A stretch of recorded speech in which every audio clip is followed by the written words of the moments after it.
سفر دې مخکې کړی و ولا چې اوبه مو شتون تقریبا کوم ځای ته به ځې دا تقریبا موږ کو نه تقریبا 2 کیلومتره مزل زموږ ځای لا حول ولا قوه څلور ساعت دغه مشران سپین ږیري زموږ دغه بچي چې راټول سوي دي دا فقط د آبادۍ او خبر لپاره راټول سوي دي دغلته وینئ دا سا تاسو زموږ مخې سره البته خالي کوی د یا څه دلته ده استفادې ځای بیا پورته دی هغلته به م ځو د دغه مشرانو په وینا تقریبا 15 کورنۍ د صحي اوبو له نشتون څخه په تکلیف کې وه دا د همدغه خیریه بنسټونو د خیریه ادارو د خیر خلکو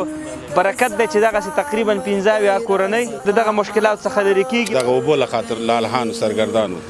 اوس فضل د خدای زموږ د کور مخې ته راغلی ده او کور ته راغلی ده دا اوبو لله الحمد دغه د اوبو شبکه یا دا ډګۍ تاسو وینئ تقریبا 7,000 لیټره د اوبو ځایېدلو ظرفیت لري استاد همداسې ده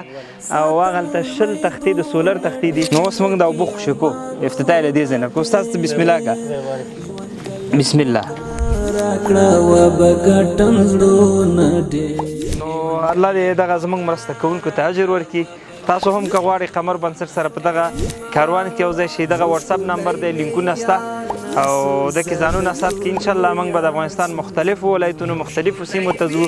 دغسې خدمت به کوو دا موږ تاسو ټول په یو ځای کوو الله مو خوشحاله لره دا ویډیو سره خپره کړي تر څو ټولو دوستانو ته ورسېږي